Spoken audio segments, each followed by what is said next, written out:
पुरुषोत्तम मास में शक्त धान्य के दान का विशेष महत्व है।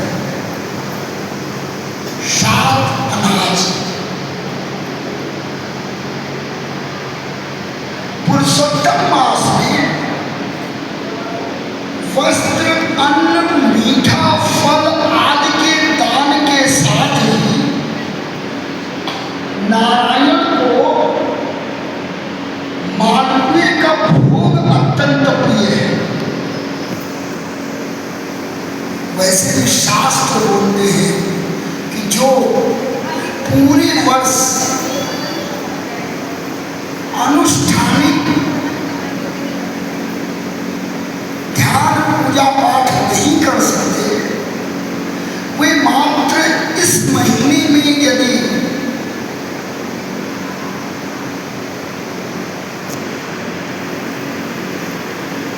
पूर्णिमा के उत्तरार्ध और पूर्वार्ध किसी एक अंश में ही यदि संपूर्णता के साथ ध्यान, पाठ, जाप, कथा श्रवण आदि करते हैं तो पूरे वर्ष की गई पूजा का फल स्वतः प्राप्त हो जाता है।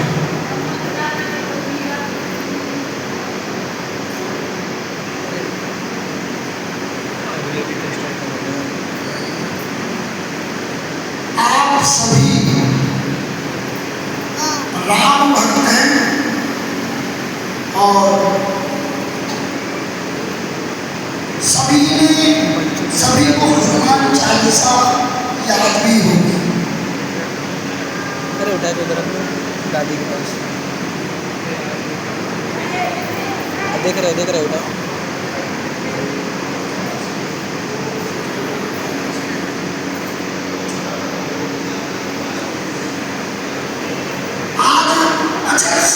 रामायण को, संपूर्ण रामायण को या रामचरितमानस को कितने लोगों ने पढ़ा है पूरा?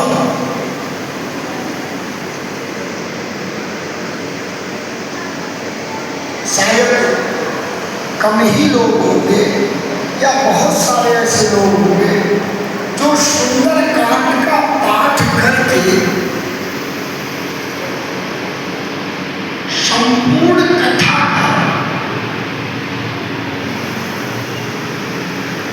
संपूर्ण रामायण का फल प्राप्त करने की इच्छा रखते हैं।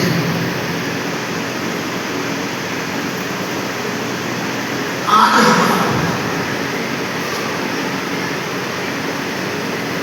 हर दिन संपूर्ण रामायण के पाठ का जो फल मिलता है, या यूं कहें कि हर दिन आप संपूर्ण रामायण का पाठ कर सकते हैं अपनी नियमित दिनचर्या होने के बाद भी।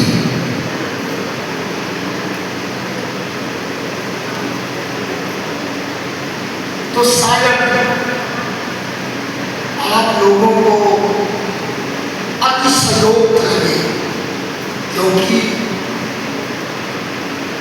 संपूर्ण रामायण का जब अखंड पाठ किया जाता है तो कम से कम 24 घंटे लगते हैं।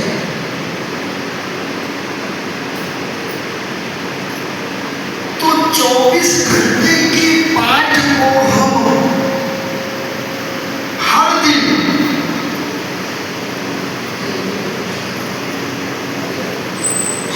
हम कैसे पूरी रामायण का पाठ कर सकते हैं?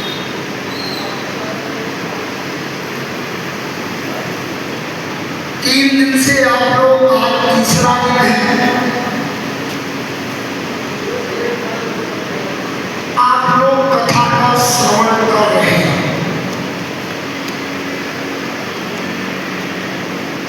कथा के प्रारंभ में हम अनिवार्य रूप से एक मंत्र का पाठ करते हैं जो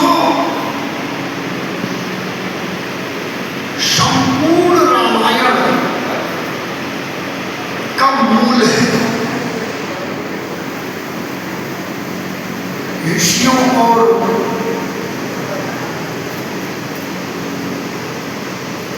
महर्षियों का कथन है कि जो लोग डेली प्रतिदिन रामायण नहीं पढ़ सकते वो मात्र इस एक मंत्र का जाप करते हैं तो रामायण संपूर्ण रामायण के पाठ का फल प्राप्त हो जाता है। अभी हमने एक मंत्र बोला था कि नीलांजन समाभाषम, ये शनिदेव का पवित्र मंत्र है। अगर शनिदेव की आज शनिवार है, जिन लोगों के शनि की 7.5 चल रही है, ढैया चल रही है अथवा महादशा चल रही है, जैसे इस समय कुंभ राशि, मीन राशि और मेष राशि पर शनि की 7.5 चल रही है इस समय।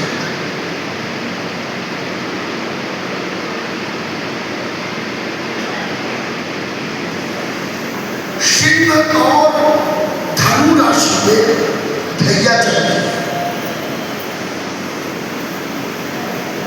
शनिदेव को कर्म फलदाता बोला जाता है।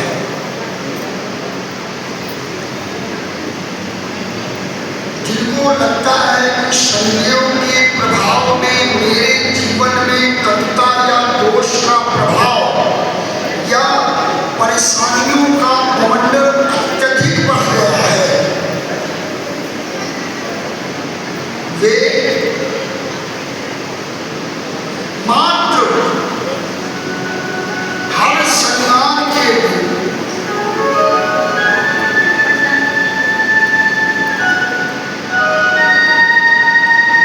21 काली साबुत उड़द और गुड़ हाथ में ले और शनिदेव के पवित्र मंत्र नीलाम मुजस्याम मलको मलाको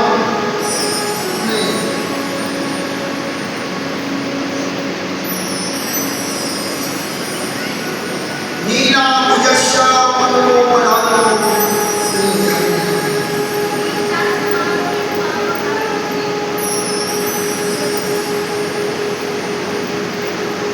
ओम शं शनिश्चराय नमः के महामंत्र का या पवित्र मूल मंत्र का पाठ करके यदि आप नीलांजन समाभाषम रविपुत्रम यमाग्रजम छाया पाटन संभूतम शम नमामि शनैश्वरम्, इसका नियमित कर पाठ करके और दूसरे दिन उस उड़द और गुड़ को गाय को खिला देते हैं तो शनि का प्रभाव कम होगा। हमने यहाँ पे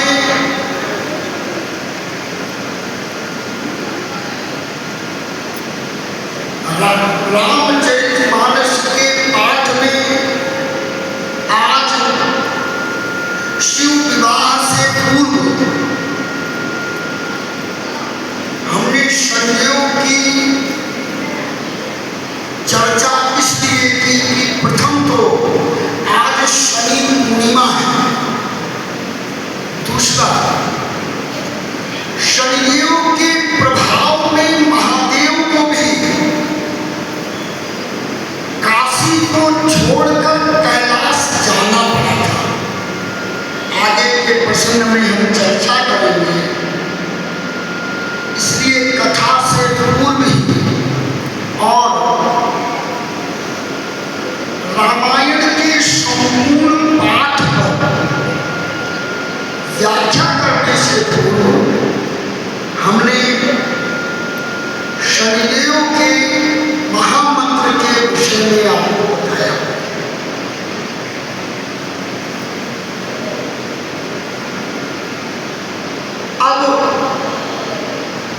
हम श्रवण करेंगे उस महामंत्र का।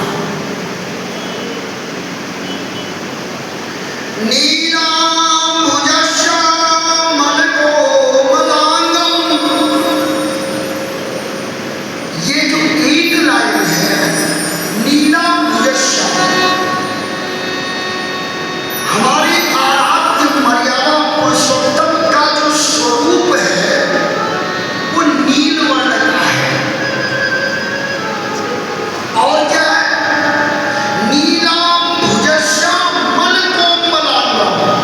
बालक जो छोटा बच्चा होता है वो अत्यंत कोमल होता है, अत्यंत कोमल होता है। तो राम जी के बाल स्वरूप का प्रथम लाइन में वर्णन है। आपका बालकांड, संपूर्ण बालकांड का एक बड़ा हिस्सा एक मंत्र में समाहित है। और दूसरी लाइन क्या है? सीता सवारो विदुमान भानु। दूसरे जो है लाइन में क्या है? सीता सवारो, मतलब प्रभु का विवाह, अयोध्या आगमन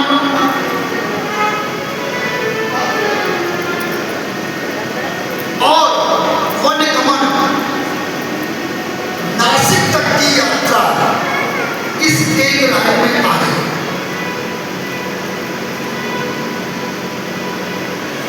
पाणु महासाय, इसकी लाइन क्या है? पाणु महासाय अनुचार चापम। इस लाइन में क्या किया प्रभु ने कि निशाचरों का वध कर दिया। निशाचर जितने थे उनको वध किया चार चापों, बाण के द्वारा। नमामि रामं रघुवंशनाथम्। और इस अंतिम लाइन में, अंतिम श्लोक के अंतिम अंश में हम अयोध्या सरकार पुनः अयोध्या पर राज करने को तत्पर है। तो मात्र इस एक 4 लाइनों के श्लोक का यदि आप नियमित रूप से पाठ करते हैं तो हर दिन आपको रामायण के संपूर्ण पाठ और कथा श्रवण का लाभ मिलेगा।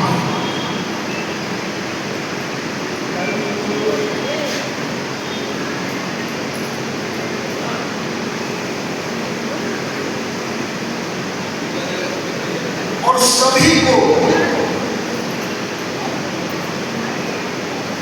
इसका नियमित पाठ करना चाहिए। अब हम ज्यादा विलंब न करते हुए कल के कथा प्रसंगों में प्रवेश करते हैं।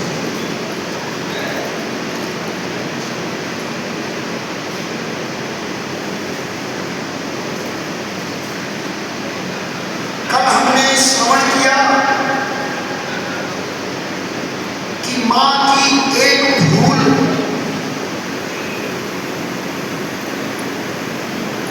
और अपने मूल स्वरूप को त्यागने या मूल स्वरूप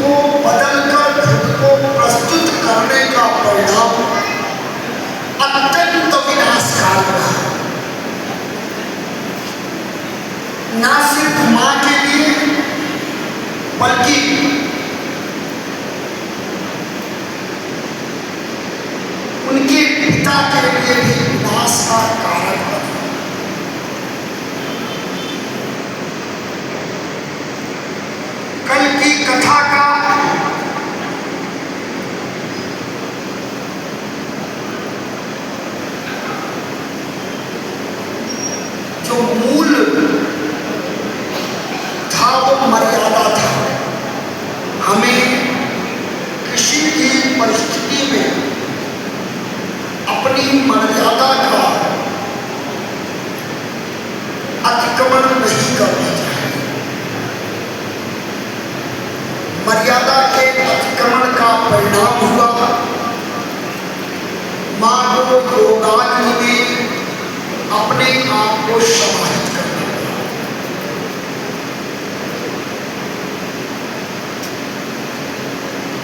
हम आपसे एक सवाल पूछते हैं, पूजा पाठ जाप श्रवण आखिर जरूरी क्यों है?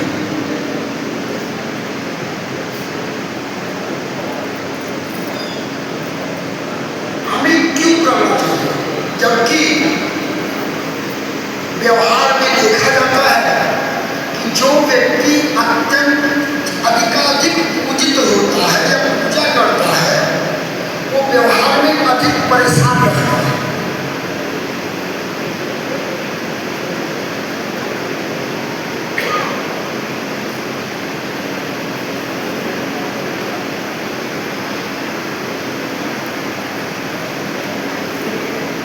ऐसा क्यों?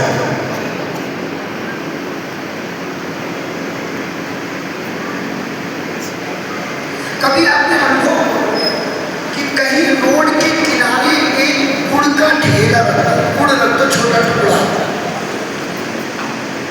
तो जो काटने वाली चींटियां होती ना, चींटियां, वे सारी बहुत जल्दी ही उस गुड़ के समीप आ जाए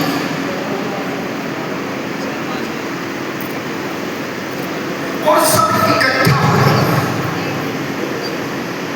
वैसे ही हमारा जीवन भी है।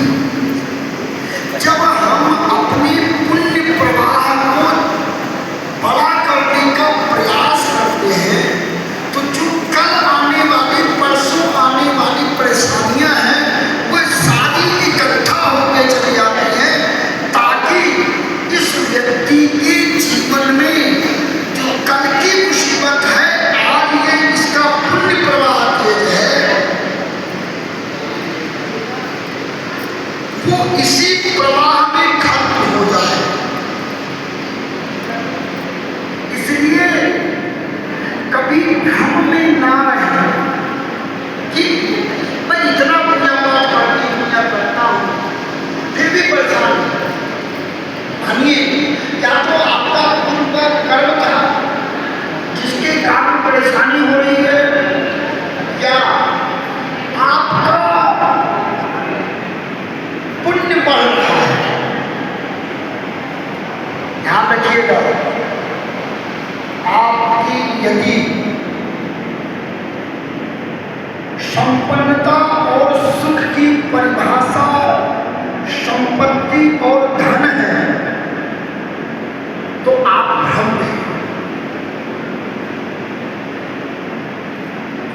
आप अपने आप को सौभाग्यशाली मानिए ना।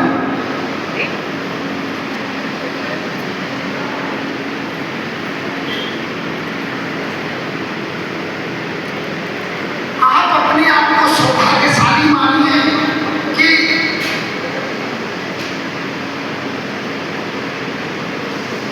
आपके घर में धन का अभाव भले अभाव है, लेकिन आप अपनी संतति और संतान के साथ दोनों समय का भोजन करते हैं।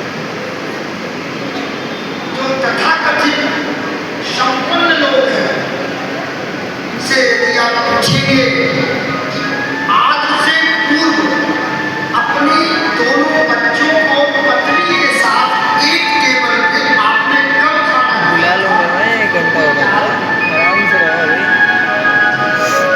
तो संपन्नता और संपत्ति सुख नहीं है, शांति नहीं है। वो एक बात बता दें तो प्रथम इस भ्रम से बाहर निकले आप लोग, और जितना समय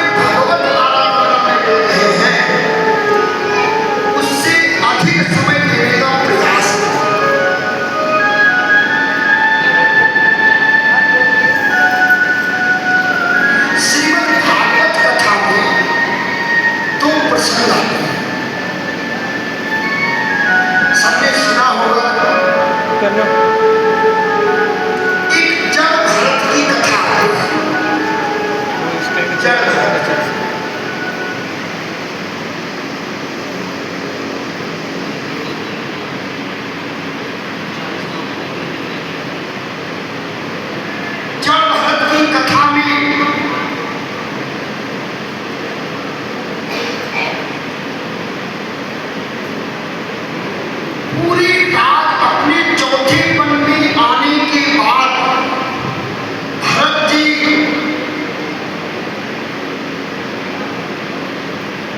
संपूर्ण राजपाट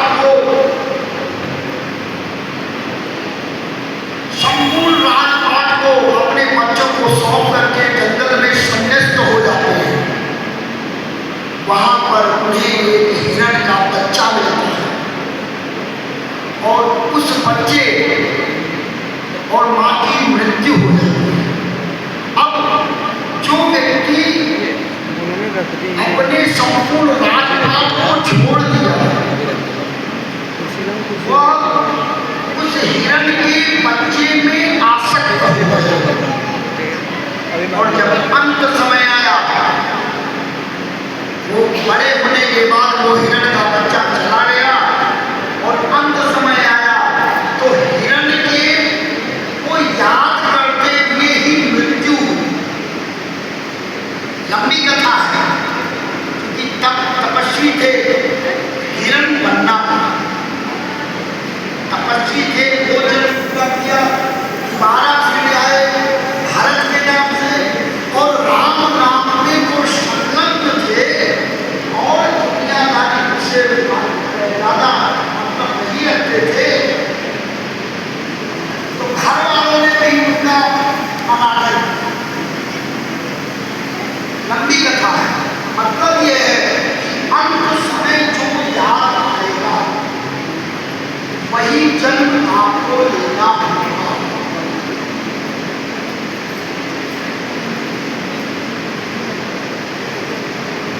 दूसरी कथा भागवत में ही अजामिल की है। कोई पूजा पाठ नहीं करते थे, धर्मात्मा था, धर्मज्ञ थे। कोई भी साधु महात्मा आते थे उनको दे देती थी दान। एक दिन बोले बेटे आप दुखी क्यों हो? बोले प्रभु हमारे कोई संतान नहीं है। ठीक है हो जाए। पुण्य कहाँ पड़ता है? संतान हुई, भगवत कृपा से उन्होंने उस बच्चे का नाम नारायण।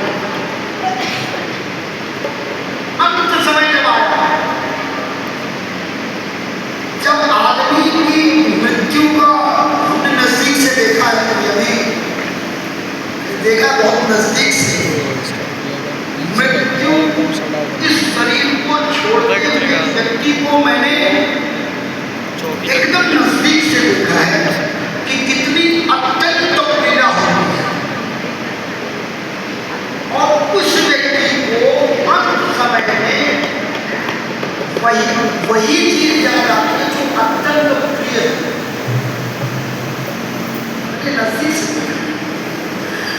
तो आगामी को जब अंत समय आया तो वो अपने पुत्र को बहुत प्यार करते थे।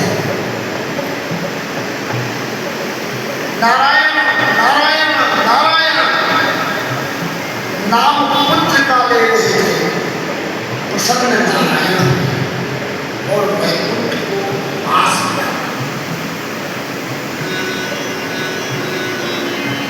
तो हम तो ये रटते हैं ना, राम राम राम या ओम नमः शिवाय, किसी भी देव का जब रटते हैं ना, वो मेरे श्वास का हिस्सा है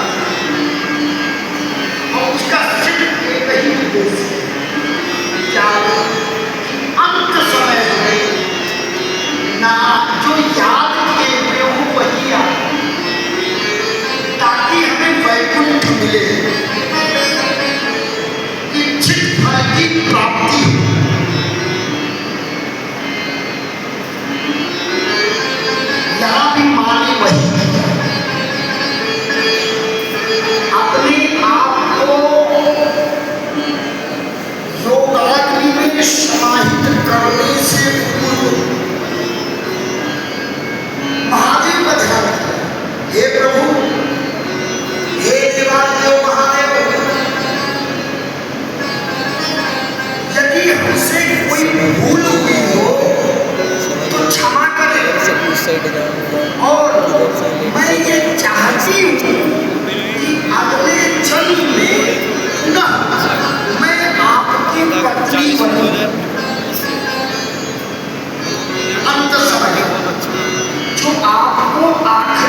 शिलापति का श्रृंगार मूर्ति सारा किया, माँ को लेकर के संपूर्ण पृथ्वी पर भ्रमण किया। 51 पीठों पर माँ का स्थान जो शक्ति पीठ है, कल हमने यहाँ तक कथा श्रवण किया।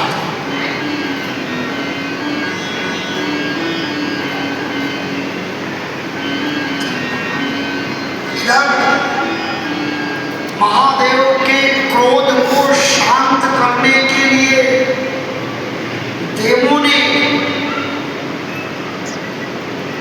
प्रार्थना की और महादेव का क्रोध कुछ शांत हुआ, लेकिन वे बैरागी बन गए। राम नाम जाप करना और विचरण करना उनकी दिनचर्या का हिस्सा हो गया।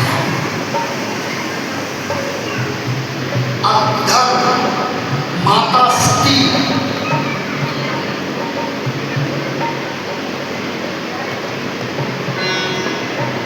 हिमालय राज के यहाँ जन्म ले ली,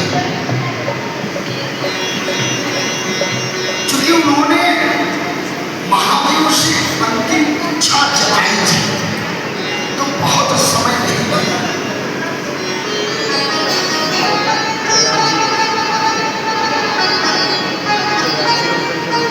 माता का जन्म होता है और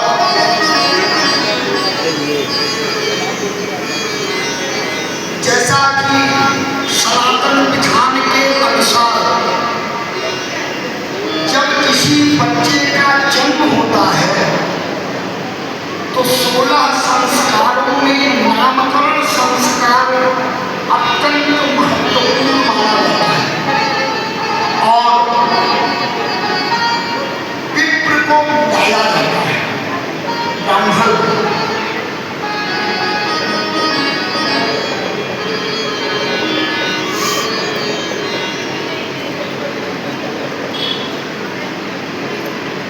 हिमालय राज ने भी नारद जी को बुलाया।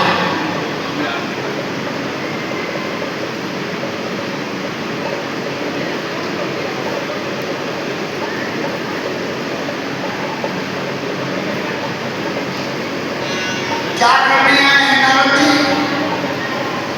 नाम रखने आए हैं।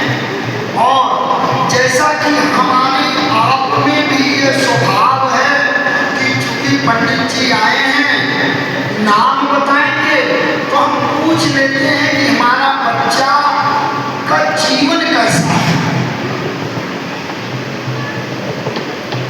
लेकिन हिमालय नारद ने सुख नहीं पूछा।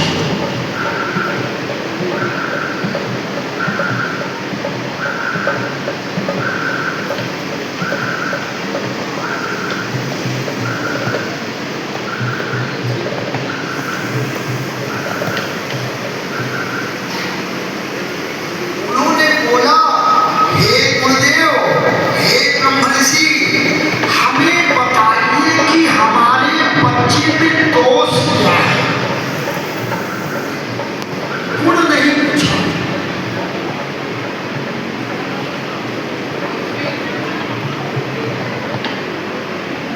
और हम लोग भी कई बार व्यवहार में पंडित जी से बोलते हैं, पंडित जी आप सही सही बताना,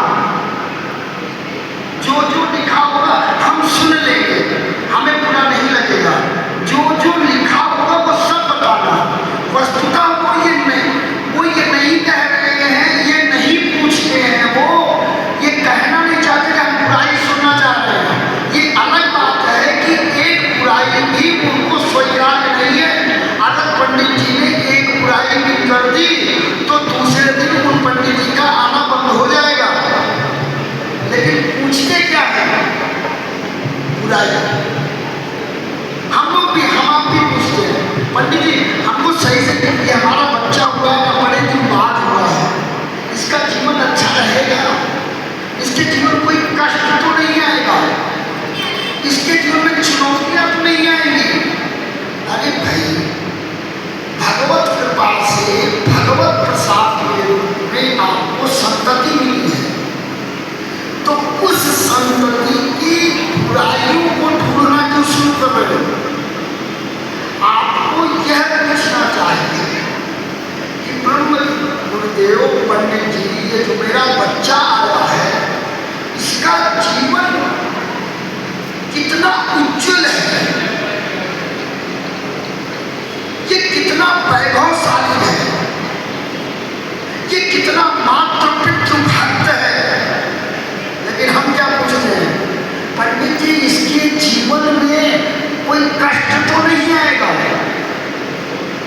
और बुरा मत मानिएगा, हम पहला से दूसरा सवाल जो करते हैं पूछते हैं, हमारा भैया को बड़ा हो जाएगा, अच्छी नौकरी मिल जाएगी। जैसे आप बच्चा नहीं, आप नौकर पड़ जाते हो, मत पूछो। नौकरी वो अपने कर्म से लेगा, आपके पूछने से नहीं। हम आप पूछते हैं हमारा भैया बड़ा हो गया, बड़ा आदमी बनेंगे, अरे तुमको खुद ही शंका है तो क्या बनेगा? नहीं, मत पूछो। हमेशा सकारात्मक रहो, सिक्के के उस पहलू को देखने का प्रयास मत करो जिसमें आपको लगता है कि अंधेरा है, अन्यथा वह अंधेरा आपके जीवन में प्रवेश करे। ठीक उसी तरीके से है जैसे कोयले की नीयत है, या तो वो काला करेगा हाथ को या तो जलाएगा। तो अंधेरा कोयला है, अगर आप उसकी तपन को लेंगे तो हाथ जल जाएगा, और यदि आप उसके तपन को नहीं लेंगे, उसे लेंगे तो हाथ काला हो जाएगा। तो प्रयास करें कि उस पहलू को देखना बंद करें जो आपको लगता है कि काला है, क्योंकि आप अपने बच्चे में बुराई ढूंढोगे तो पड़ोसी जरूर बोल देगा हमारा बच्चा बहुत बदमाश है, आप नहीं दीदी ऐसा नहीं है, पीछे उनके तुरंत बोल देंगे। जैसे इसका वार्ता वैसे रहती है, अपने पिता की तरह है, एक आपकी खूब मन बढ़ती हुई है, खूब बुराई करें, क्यों?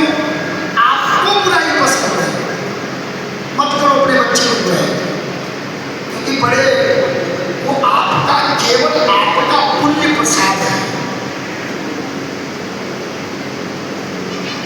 जिसके घर में जगत जननी आई हुई है वो भी भ्रम में आ गया, बोला गुरुदेव आप हमको इस कन्या के दोष बताइए।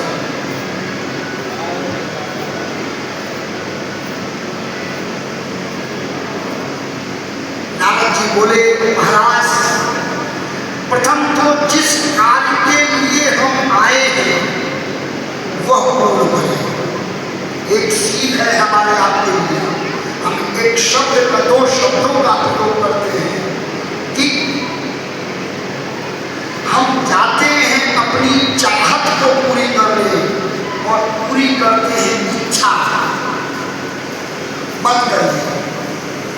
जिस कार्य के लिए आप जा रहे हैं प्रथम से करें, अन्यथा अगर दूसरे कार्य में आप उतरेंगे तो आपका मूल कार्य प्रभावित नहीं कर पाएंगे। और प्रयोग करके देख भी लीजिए, आप यहाँ से कोई सामान खरीदने जा रहे हैं और बीच में ध्यान आया वो काम भी करना है, वो काम भी करना है, वो काम भी करना है, अधिकाधिक उम्मीद यही रखिएगा कि जो मूल काम है वो प्रभावित हो। नारद जी ने वो नहीं किया, बोले महाराज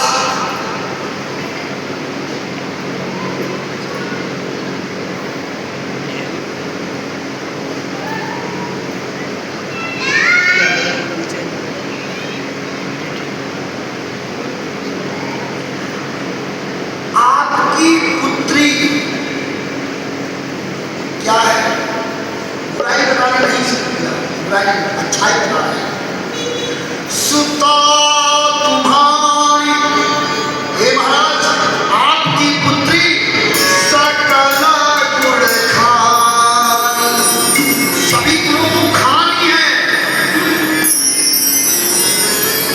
कहा से गुण मृदुपान, सुंदर अत्यंत सुंदर है, सहज सहज है, सरल है और सुशील सयानी। आपकी पुत्री सुंदर है, सहज है, सरल है,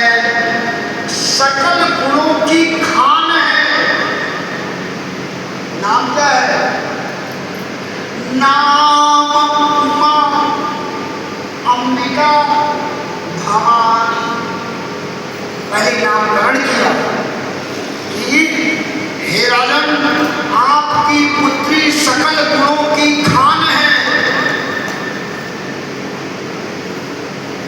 इसका नाम मां अंबिका और भवानी होगा। गुरुदेव तो ठीक है, लेकिन बुराई तो बता दो। बुराई नहीं है। बोले महाराज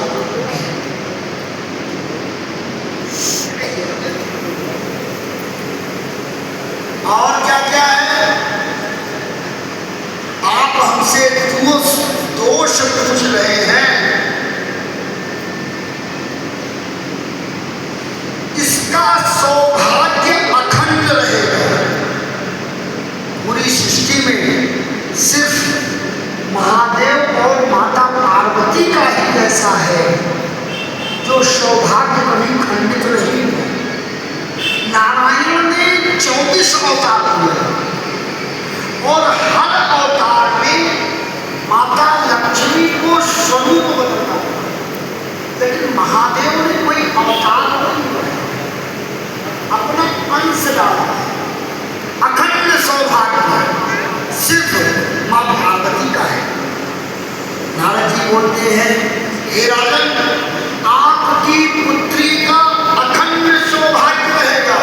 और सुनिए, यह अपने पति की अत्यंत प्रिय होगा, बहुत प्रिय होगा। वही संतत प्रिय प्यारी, सीधा कि संतति से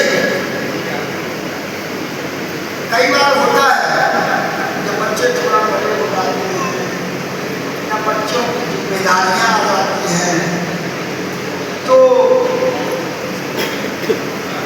पति पत्नी के बीच का माधुर्य प्रभावित होना फिर यहीं खड़े शुरू हो जाता है।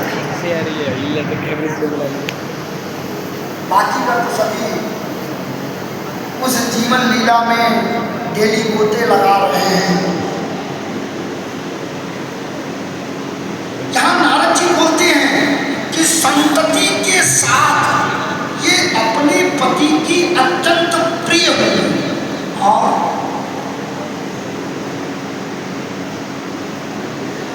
आपकी बेटी संपूर्ण संसार में पूजित हो गई। यही नहीं,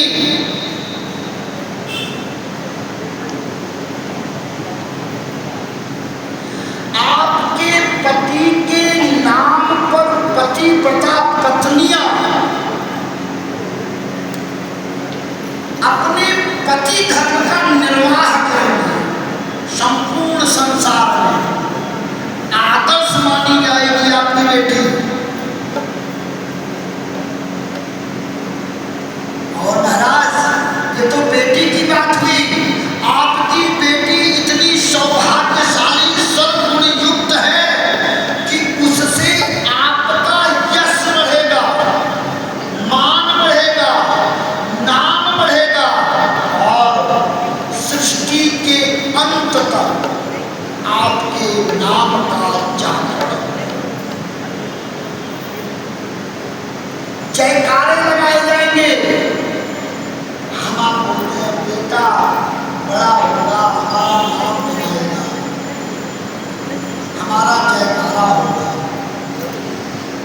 अब कितना नाम कमा रहा है सबका अपना अनुभव है, लेकिन मेरा यहाँ शास्त्र इतना ही है कि शास्त्र में पुत्र और पुत्री का कोई विधान नहीं है।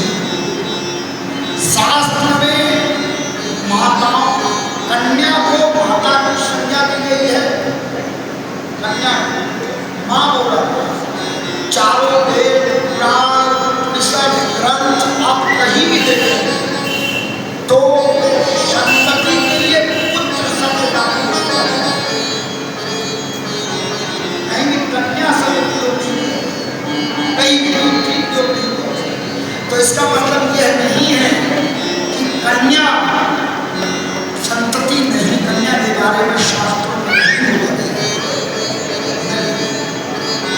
और आज की डेट में जो पुत्रियां ज्यादा प्रमाणित करना ये स्वभाव है।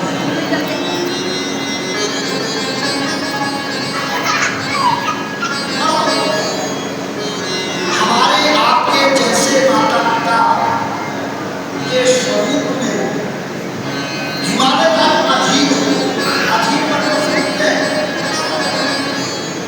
बेचैन हो गए। अरे महाराज ठीक है, हमारी बेटी हमें पता है कि ये क्या है, लेकिन इसकी कोई दोष नहीं है क्या?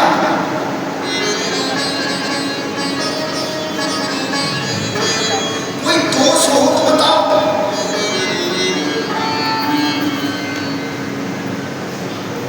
नारद जी बोले, महाराज आप अधीर न हो,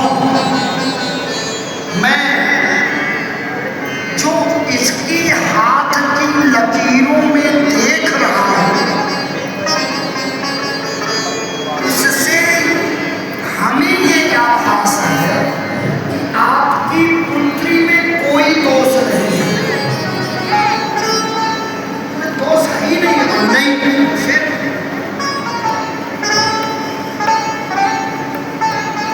इसके होने वाले पति में दोष है। अगर आप सुनने की इच्छा रखते हैं तो बताइए, हम बता देते हैं आपको।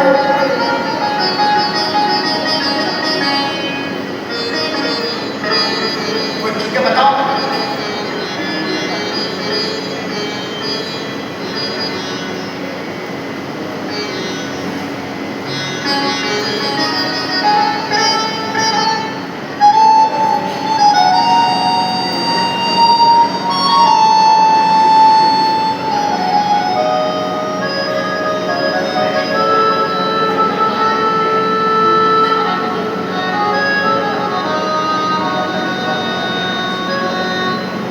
हे महाराज, आपका जो दामाद होगा वो क्या होगा? अगुण, अमान, अगुण, अमान, मातु पितुहीना। हे महाराज, आपका जो दामाद होगा वो अगुण होगा, अमान होगा और माता पिता के विना होगा।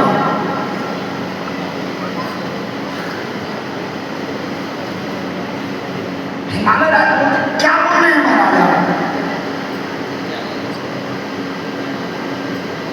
देखिए, आपने दोष, हम आपकी बेटी का दोष नहीं बता रहे हैं। अच्छा, अगुण का मतलब क्या होता है? कोई बोले बिना गुण के, और कोई बोले। यही हिमालय राज ने भी सोचा कि मेरा जो दामाद होगा वो अगुणी होगा। नहीं, नारद जी बोले, हिमालय राज भी यही सोचे जैसे आपने सोचा कि कोई गुण नहीं है, लेकिन नारद जी ने बोला नहीं महाराज, सत रज तम, तीन गुण होते हैं ना, सत रज तम, तीनों गुणों से ऊपर होगा अगुण। जो आज सत रज गुण है, इनसे ऊपर होगा, इसका कोई प्रभाव नहीं होगा। आप ये मत सोचे वो दुर्गुणी होगा, नहीं, उसका तीनों गुणों का प्रभाव ही नहीं होगा उस पर। अमान, अमान का मतलब क्या होगा? अमान का क्या अर्थ आपने समझा? कोई बोले अमान का व्यवहार पक्ष में बोला जाता है जिसका कोई मान ही ना हो।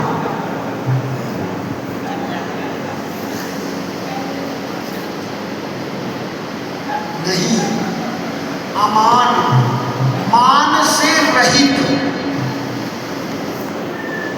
जो मान सम्मान के प्रभाव से अलग, जिसके ऊपर उसका प्रभाव ही नहीं पड़ेगा। अरे बताइए ना भाई, हम राम जी की, नारायण की पूजा करने जाते हैं, एक मर्यादा है, दूध दही के मतलब से पान सुपारी अभी गुलाल कुमकुम कैसा नगर फल खीर दूध हवन यज्ञ। माता की पूजा करने जाते हैं, एक लंबी पूजन विधि है। हनुमान जी की पूजा करने जाते हैं, उनको छोला चढ़ाना है, उनको करना बहुत सारा है। कृष्ण जी की पूजा करने जाते हैं, एक लंबी विधि है। हमारा बाबा ओम नमः शिवाय, ओम नमः पार्वती माताए, हर हर, मात्र इतने में। और सुनिए, जितने देव हैं उनको सीजन वाले फल अवश्य चढ़ाने पड़ते हैं। आम के सीजन में आम, लीची, हर सीजन के फल चढ़ाओगे तभी प्रसन्न होंगे। लेकिन बाबा जो फल खाते वो कोई नहीं खाता, अब वो हर सीजन में मिलता है। बेल धतूरा कुछ भी चढ़ा दो, कोई मांग नहीं है। अब वही नल से ले लो, पानी लो, चढ़ा दो, बाबा प्रसन्न हो जाए। रास्ते में जा रहे हैं, पत्थर तोड़ो, चढ़ा दो, प्रसन्न, कोई मांग नहीं। तो आपकी पुत्री का जो पति होगा वो अमान होगा। बोले ठीक है ना, लेकिन माँ भी तो ही ना, ये क्या बोल रहे हो? मतलब बिना माँ बाप का बच्चा कैसे पैदा होगा, हमको बता दो आप। बोले महाराज ये अजन्मी ओंकार शक्ति कुंज की उत्पत्ति है। उनके लिए द्वैत की जरूरत नहीं है। एक हमने परसों चर्चा की थी, अद्वैत सिद्धांत और द्वैत सिद्धांत। द्वैत सिद्धांत मतलब दो, अद्वैत सिद्धांत का मतलब है कि एक का। महाराज आप इसमें मत उलझे, वे माता वो अजन्मे है।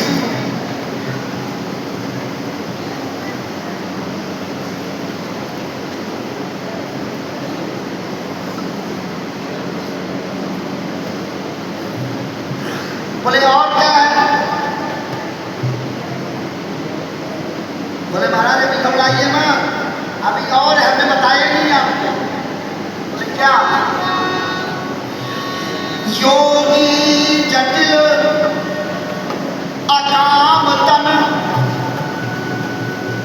नदन अमंगल भेष,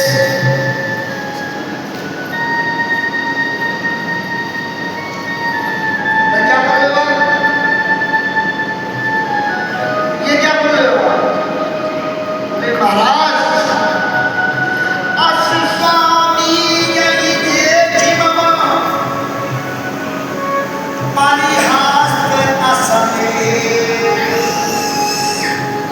महाराज ये सब हम अपने मन से नहीं बोल रहे हैं, जैसे जो इसकी हाथ की लकीरें हैं ना वो बता रही है, मेरा दोष नहीं है। हाँ एक बात मैं आपको बता देना चाहता हूं कि आप हाथ की जो रेखाएं होती हैं वो आज के विषय में बात कर रही है। क्षण क्षण वो रेखाएं बदलती हैं, बदलाव होता है। तो हम आज जो हमको दिख रहा है हम सिर्फ वही बता रहे हैं।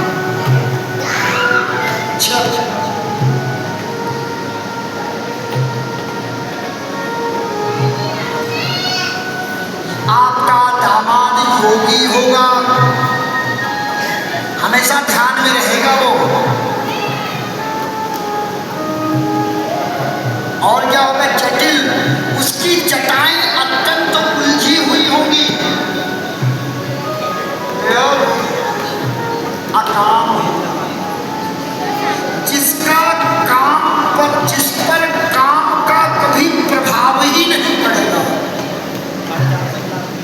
यहाँ पे नारद जी ने निष्काम नहीं बोला है,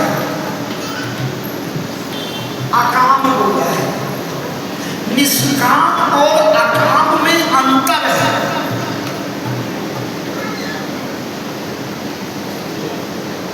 निष्काम अगर व्यक्ति होता है तो उसका अर्थ ये होता है इच्छा रहित, कोई इच्छा नहीं, निष्काम, कोई इच्छा ही नहीं,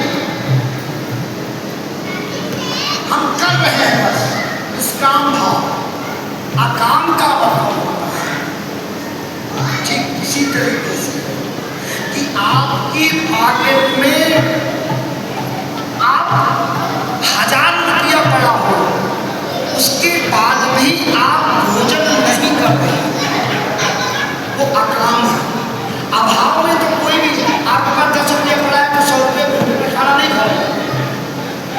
संपन्नता होने के बाद भी विपन्नता का प्रभाव रहता, बाह्य रूप से अत्यंत तीव्र, अत्यंत अमीर और आंतरिक रूप से अत्यंत शांत, कामना रहित अंदर से, मतलब स्व के लिए निष्काम होना और समाज के लिए काम रहित हो जाना, ये भी अकाम की परिभाषा है। लेकिन हम उतना अनुसरण करते हैं वो हमें समझा।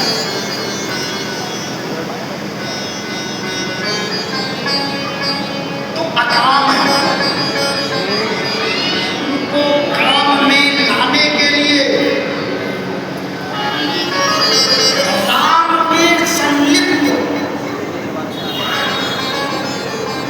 व्यक्ति को या महादेव को काम में लाने के लिए व्यक्ति को मरना पड़ता है। इसलिए राम नाम, राम के मार्ग पर या राम नाम में सतत चलायमान व्यक्ति को कभी भी व्यवधान नहीं डालना चाहिए। गंभीर परिणाम करने होंगे। राम नाम के चलना अनुरागी के जीवन में यदि आप व्यवधान का कारण बनेंगे, अपने विनाश की बुनियाद आप स्वयं तैयार करेंगे। राम में महादेव लिप्त है, काम से रहित है। जो राम में होगा वो काम में कभी नहीं होगा। राम के व्यक्ति को काम में उलझाने के लिए काम निर्भोग में पूरा शरीर, पूरा जीवन देना पड़ गया। तो राम के नाम, राम नाम को कभी भी काम में मत उलझाओ। अकाम, नगन अमंगल, नग्न रहता, मस्त रहता है। अब इतना सुनने के बाद में हमारे आप जैसे ही हिमालय राज उठे,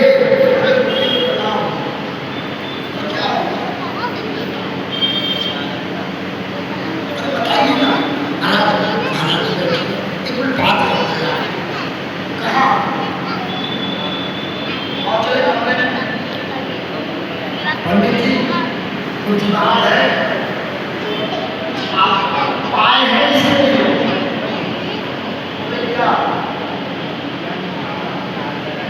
हम भी पूछते हैं ना, पहले पूछते हैं मुसीबत बताओ। जब पंडित जी मुसीबत बता देते हैं, पंडित जी उपाय बताओ। अरे भैया उपाय ही जानता था, मुसीबत की पूछ रहे थे। जब आपकी क्षमता ही नहीं है 10 किलो आलू अपने सर पे लेके चलने की, तो क्यों बोल रहे हो मैं 20 किलो ला दूंगा? मत बोलो ना भाई। जो चीज जो आप कर ही नहीं सकते उसके पीछे पड़े हुए हो। मत करो। पंडित जी महाराज कुछ उपाय है? बोले किस बात का? बोले दामाद बदल दो। नहीं, और कोई उपाय बताओ।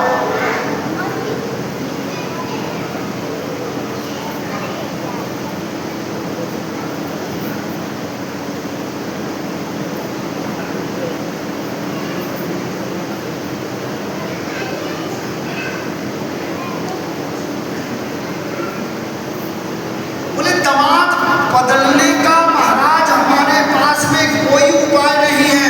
हमारे दादा ब्रह्मा ने जो लिख दिया वह होगा। हाँ, मैं वह उपाय आपको जरूर बता दूंगा जिससे आपकी पुत्री के जीवन में सर्वदा शुभ का प्रवाह तेज रहे।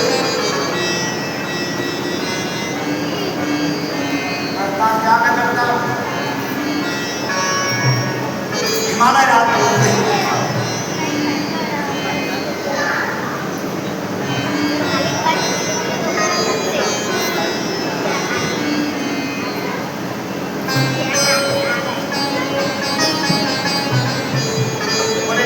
बोले महाराज सुनिए, अभी हमने मूल बात तो बताई ही नहीं। बोले शादी तो ले ली, महाराज आप क्या बता रहा? आप ही बता दो। सुनिए, ये जितने गुण हमने बताए हैं, और नहीं बोले, ध्यान रखिएगा। नारद जी ने बोला कि महाराज हमने जो गुण बताए हैं वो इस संपूर्ण सृष्टि में, जगत में सिर्फ एक व्यक्ति के पास है। कौन? जो कंकर कंकर में विद्यमान है, वही शंकर आपके पति के वर के रूप में ब्रह्मा जी ने निर्धारित किया। मैं कुछ नहीं हूं, मैं वही बोल रहा हूं जो इस कन्या की हस्तरेखाएं बोल रही हैं।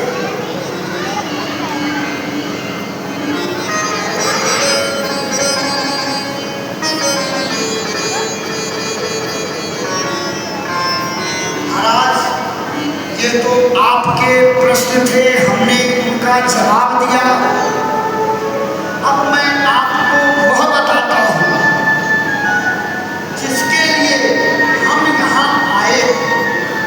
ध्यान रखिएगा, आपने हमको नहीं बुलाया, मैं यहाँ आया हूँ क्योंकि आपके संदेश के कारण आया हूँ, इसलिए पहले मैंने आपकी बात की। अब मैं वह बोल रहा हूँ जो आपके वंश, आपकी पुत्री, सबके लिए कल्याणकारी हमें भी सोचना चाहिए। पंडित जी से दबाव बना के ब्रह्म वाक्यम जगत मिथ्या, ब्राह्मण के मुख से निकला हुआ प्रत्येक शब्द ब्रह्म होता है। लेकिन आपने यदि इसको अपने संबंधों और अपनी दक्षिणा की मर्यादा में बांध दिया तो वह वही बोलेगा जो आपको पसंद है। इसको मालूम है कि आप सच सुनने की क्षमता खो चुके हैं। कभी भी आपके यहाँ कोई विप्र आए, स्वतः जो उसके मुखार से शब्द निकलेंगे,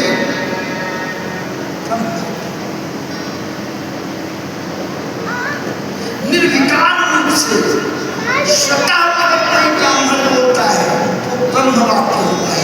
लेकिन अगर आपके प्रश्न का जवाब देता है, पूर्ण पंडित जी ने हमको ये बोला था कि तुम्हारी शनि की 7.5 चल रही है, नवंबर 2026 से ये बदल जाएगा। आपको एक बार विचार करना चाहिए, अवश्य विचार, क्योंकि उन्होंने आपका भाग्य नहीं बताया है। उन्होंने जो आपने प्रश्न पूछा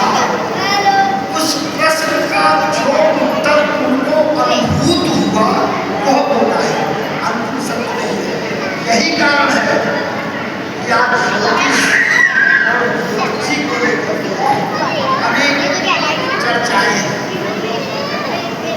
शहीदों की अगर आपको जानना है तो ब्राह्मण के पास जाओ या ब्राह्मण आए, बैठ जाओ चरणों में, गुरुदेव हमारे कन्या का हाल बताओ,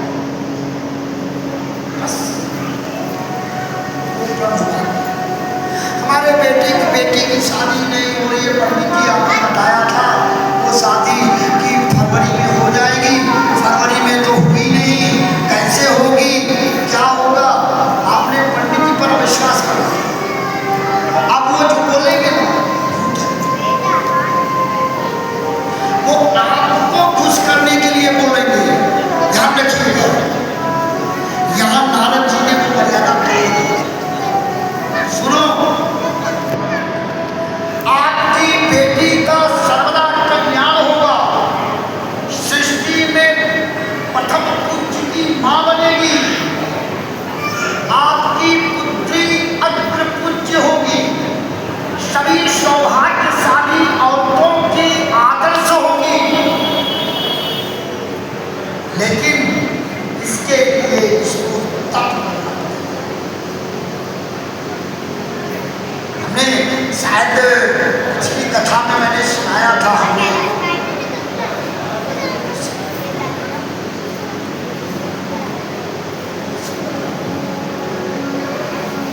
पिछली कथा में हमने सुनाया था वो जंगल वाली कहानी, याद हो इसको।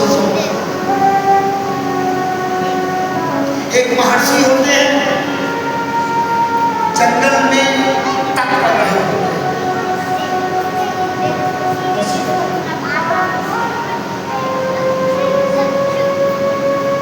उनकी ख्याति बहुत ज्यादा हो गई है और उनकी ख्याति इस मामले में वो अमर कर देती है। क्या है? उनकी ख्याति है कि पंडित जी अगर वो महर्षि पूजा कर दे किसी की तो वो व्यक्ति अमर हो जाएगा। हमारे आप जैसा व्यक्ति, संक्षिप्त में मैं सुना रहा हूँ, लंबी कथा है, हमारे आप जैसा व्यक्ति कोई उनके पास जाता है, प्रभु जी मैंने आपके बारे में सुना है, ध्यान से सुनिएगा, ये हर व्यक्ति की कथा है, हर व्यक्ति की, मेरी भी है, मैं व्यासपीठ पर बैठा हुआ हूँ, मेरी भी मिली अत्यंत महत्वपूर्ण है और आपके लिए भी। जी हमने सुना है कि आप किसी भी व्यक्ति को अमर कर देते हैं, हमें बताइए मैं पूजा का सामान लेके आऊंगा, बोले कल लेके फिर बोला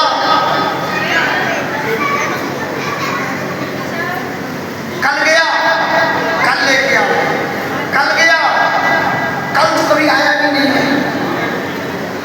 कल किसी ने देखा ही नहीं है, कल देखा ही नहीं, बोला जाता है कल किसी को आज तक दिखा नहीं। एक दिन शायद दिल्ली का रहा होगा वो शिष्य, बोला कुल्हाड़ी उठाया, बोले पंडित जी अब निर्णय कर लो, आज मुझे अमर करोगे या मैं आपको मुक्त करूंगा, निर्णय कर लो,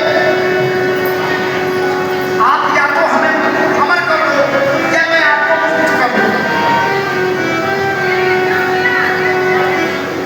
बोला ऐसा है, ये सामान की लिस्ट लो और ले करके सामान आओ, रात में 3 बजे हम पूजा करते हैं। व्यक्ति जाता है, सारा सामान लेके आता है, एक चीज बचा होता है, याद है? शेरनी का दूध पूजा में अत्यंत महत्वपूर्ण है। अब आप सोचिए, शेरनी का दूध लाना है, ऐसे मरे भले ना, यदि वहां मर ही जाए तो खा लेंगे। शेरनी का दूध निकालना आसान है,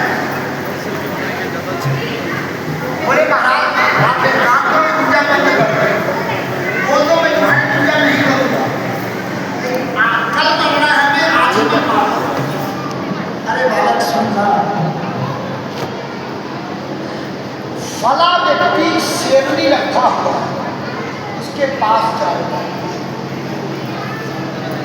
और बोल देना कि मैंने भेजा है, वो शेरनी का दूध दे जाते हैं। और शेरनी की दूध की खासियत है कि प्रथम पहर हमने पूर्व में चर्चा किया है, किसको मालूम याद है? दिन का प्रथम पहर क्या माना जाता है, बताइए? प्रथम पहर क्या होता है? दिन का जो प्रथम पहर होता है क्या समय होता है? वो उषा काल है। किसी को याद है क्या?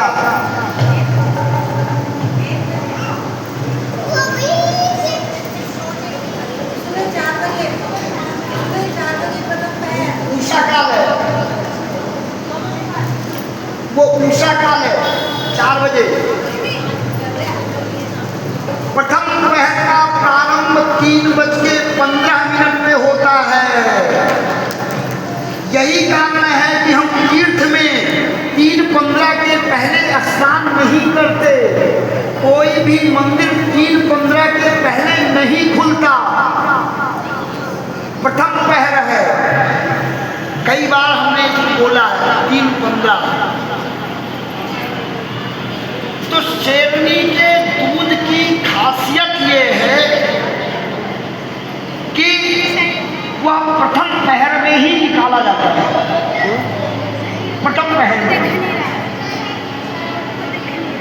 ये जाते हैं, बोलते हैं कि भाई फला व्यक्ति ने भेजा है, हमको शेरनी का दूध दे दो। और वो तो ठीक है, बैठो मैं निकालता हूँ, प्रथम पहर में निकालूंगा। कितना दूर है आपको, बोले कितना बोले ले जाओ। वो जाता है शेरनी का दूध निकालता है, बोलता क्या लाए, क्या लाए, क्या लाए हो? तो बोलता महाराज ये मैं नई बल्टी लेके आया, नई। और जैसे ही बल्टी को उसके हाथ में पकड़ाते हैं, वो उस बल्टी को लेते और छोड़ के फेंक। बोले अरे मूर्ख, तू जो लेने आया है तुझे वो पात्र लाना चाहिए। शेरनी का दूध स्वर्ण के पात्र में ही टूटता है। यदि मैंने इस बल्टी में अपने निकाले हुए शेरनी के दूध को डाल दिया तो ये बल्टी भी फट जाएगी और ये दूध भी नष्ट हो जाएगा। तो हमें आपके लिए ये कथा सीख देती है कि जो हम पाना चाहते हैं आकलन करें कि क्या इसकी पात्रता मेरे अंदर है। हम जो पाना चाह रहे हैं उसकी पात्रता है कि नहीं है। यदि उसकी पात्रता नहीं होगी तो मैं भी बेकार होऊंगा और जिस कार्य के लिए मैं बैठा हूं उस कार्य को भी पूरा। नारद जी बोलते हैं, हे महाराज, अरे सूर्य देव की, सूर्य देव की कथा में क्या है? माता छाया, माता की सूर्य देव ने शादी किया और जब विदा होकर के रात्रि के समय कुछ सूर्य देव के मकान में आई तो स्वतः उनको आभास हुआ मैं इनके लायक हूं और अपनी छाया को वहां को रख के तब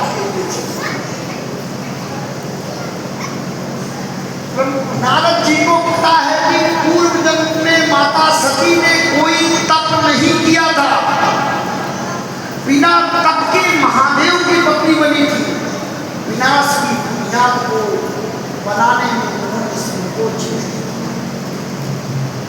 भले ही बड़े लोगों की पत्नी हो लेकिन आपके स्वभाव में आना चाहिए। भले बड़े बाप के बेटे हो लेकिन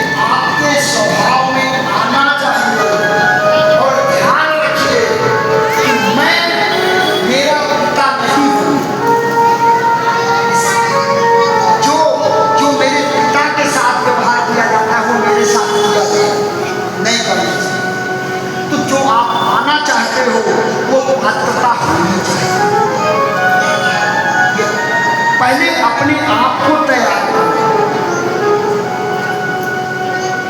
अरे शास्त्र बोलता है ना कि जब आप अपने आराध्य के पास जाएं तो प्रसन्न चित्त में जाएं, श्रृंगार के साथ खुश से साथ जाएं, ताकि मेरा आराध्य मुझे देख करके प्रसन्न हो। और जब वो प्रसन्न होगा भाई, जब वो प्रसन्न होगा तो प्रसन्नता का आशीष देगा। लेकिन अगर वो हमारी दीनता का वो देखेगा तो अफसोस करेगा, जिसको मैंने कितना बढ़िया बनाया था, क्या बन के आया। यहाँ नाराज वही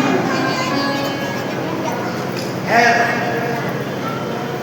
नारद जी हिमालय राज को समझाइश देते हैं कि अपनी पुत्री को तप के लिए भेजो, और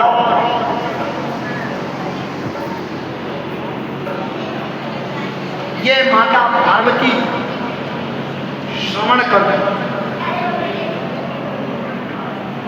होती हैं। हे पिताजी, आप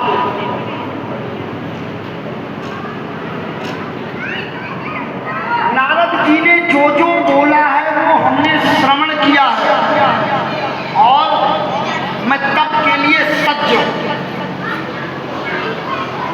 कई बार हमारे बच्चे सज्ज होते हैं, लेकिन हम अपनी मोहब्बत में, एक ही बेटा है हमारा, कैसे रहेगा बाहर, उसका पूरा कर नहीं करना चाहिए। यही चीज हिमालय राज और माता महिला ने भी किया, लेकिन माँ ने बोला हम जाएंगे, और माता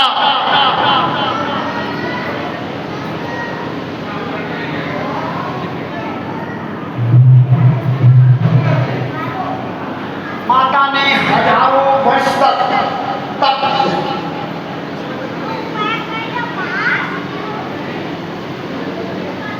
और तप का परिणाम ये हुआ कि Kalau cik, kali cik.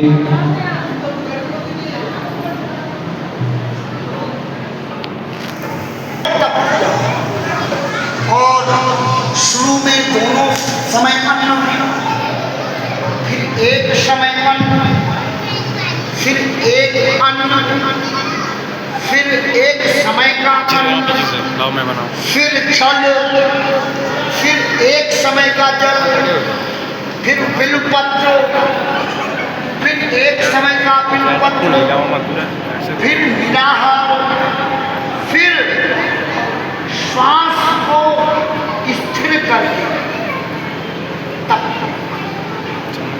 हम 3 बार महादेव मंत्र का जाप करते हैं और याद करते हैं, यार बहुत पूरी तरह, और चाहते हैं पति महादेव तो सब जगह पूजा जाए। सोचिए, माता के तप से त्रिभुवन कांप, ये छोटी सी बच्ची कितना कठोर तप ले। ऋषि महर्षि देव धनुज मनुज किन्नर, इंद्र का सिंहासन हिल गया, सब हिल गए।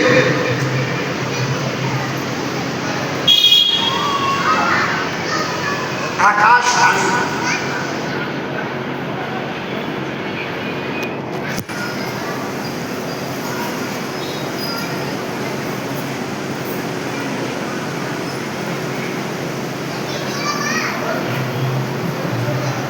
और आकाशवाणी में बोला क्या जा रहा है,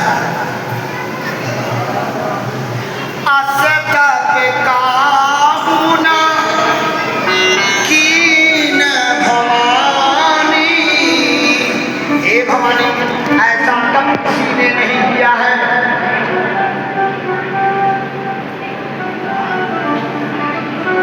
अभय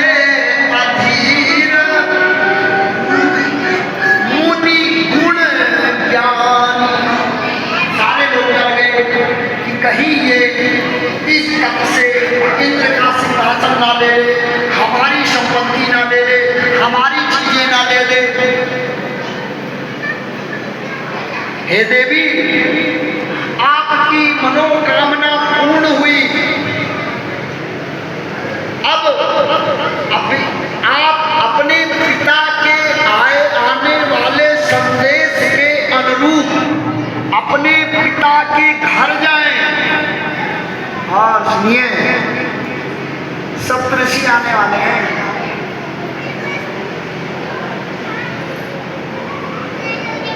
इधर ध्यान रखिएगा, हमने शुरू में बोला था महादेव तप में नहीं बैठे,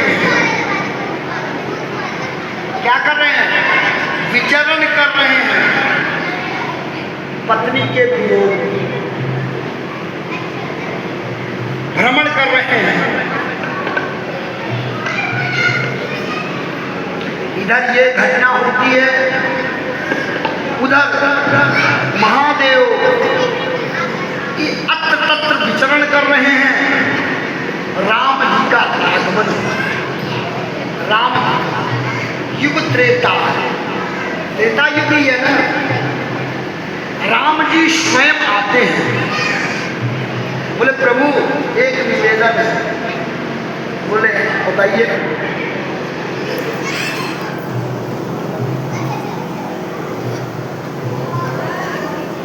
बोले निवेदन नहीं, मैं आशीर्वाद चाहता हूं, एक चीज हमको दे दो। प्रभु प्रभु प्रभु तुम यह दीन वरदाना, वर दो हमको, वचन दो, आशीर्वाद दो। क्या? बोले प्रभु आपकी आज्ञा। दोनों एक दूसरे को प्रभु बोलते थे।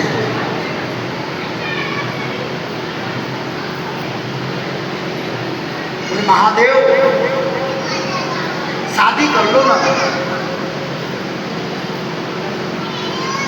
पार्वती जी का तप पूरा हो गया, सती जो थी पार्वती के रूप में आ गई है, उनका तप पूरा हो गया है, कर लो ना।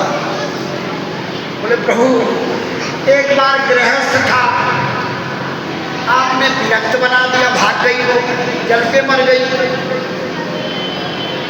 एक वैसे बदनाम हूं, किसी बीवी जल के मर गई, कौन करेगा मेरे से? आप मालिक हो, जो कहो मानूंगा। बोले एक बार मैं गृहस्थ था, आपकी कृपा से या देव योग से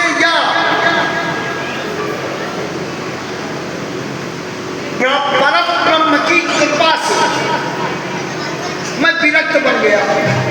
अब मैं विरक्त होके घूम रहा हूं, तो आप बोल रहे हो कि मैं गृहस्थ बन जाऊं।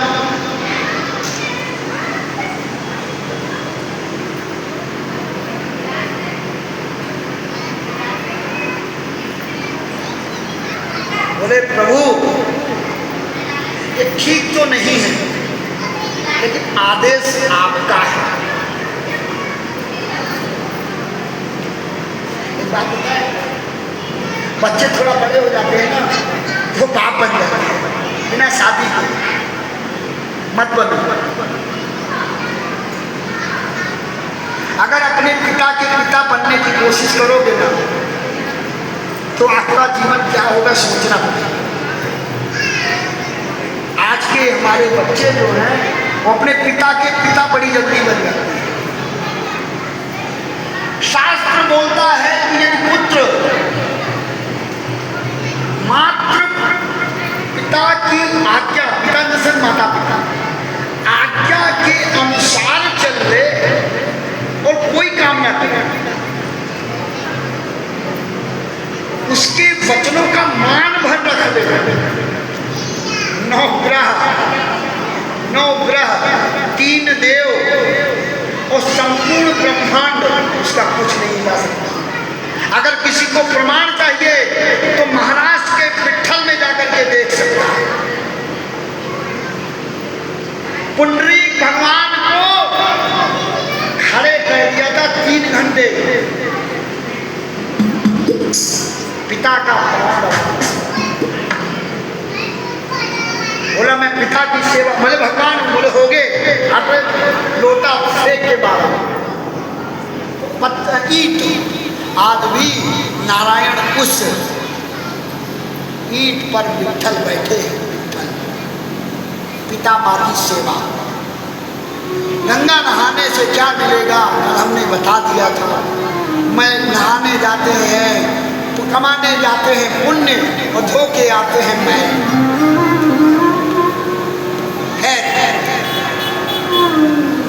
बोले प्रभु मैं आपकी आज्ञा को शिरधारी करता हूँ, भले ही मेरे मन के अनुकूल नहीं है, मेरी परिस्थिति के अनुकूल नहीं है, मुझे स्वीकार करने में अत्यंत कष्ट होगा, इसके बाद भी मैं स्वीकार करने के लिए तैयार हूँ, लेकिन एक शर्त है। क्या? बोले भले मेरी पत्नी थी, लेकिन उसने मेरे मालिक की परीक्षा की थी।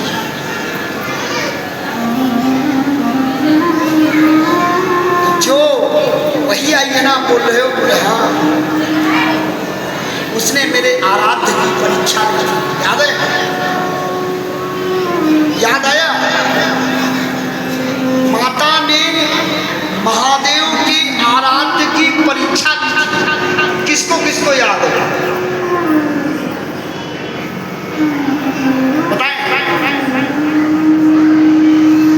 आपके शरीर में बैठे हुए परमात्मा के स्वरूप को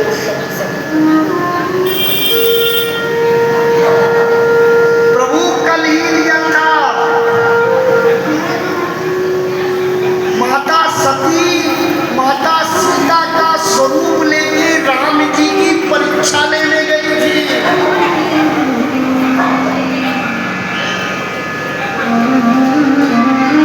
कुंभज ऋषि के यहाँ माता सती कथा सुनने गई थी। मत बोलो, आप कथा का ही श्रवण करो, मत भरो। 5 किलो के झोले में 5 किलो आलू भर के यहाँ मत आओ,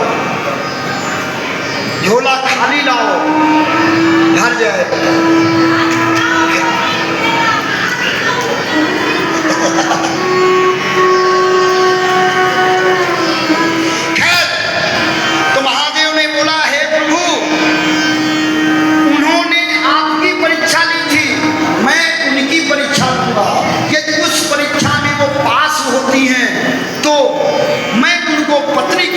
स्वीकार करने के लिए तैयार बैठा। और इतना बोलते ही सप्त ऋषियों को आदेश दिया, आप जाएं परीक्षा लें, और ध्यान में चले गए। हम लोग क्या करते हैं, छोटे छोटे चीजें बहुत ध्यान किए। हमने एक अनुष्ठान किया, मेरे बिटिया की शादी हो जाए और सुबह शाम दीपक जब पाठ पूजा करते रहे। और जिस दिन बेटी की शादी हुई उसके 15 दिन तक भगवान जी को नहलाने भी कोई नहीं गया, क्योंकि मायके चले गए थे ना, बच्चों के साथ घूमने चले गए थे। मत करो। महादेव ने क्या किया, जब काली की पूर्ति हुई तो पूजा में लग गए। हम लोग कार्य की पूर्ति होती है तो हम लोग अपने आडंबर में मग्न हो जाते हैं। बड़ी कृपा हुई है तब पूर्ण हुआ है। अभी तक महादेव विचरण कर रहे हैं, कथा का समझ ज्ञान अर्जन कर रहे हैं, मतलब सुबह से काम तक नौकरी कर रहे हैं। जब तनख्वाह मिली शाम को पेमेंट आई तो उन्होंने पेमेंट से लड्डू खाने के बजाय उस पेमेंट से तप सत्कर्म को में लगाने का प्रयास किया।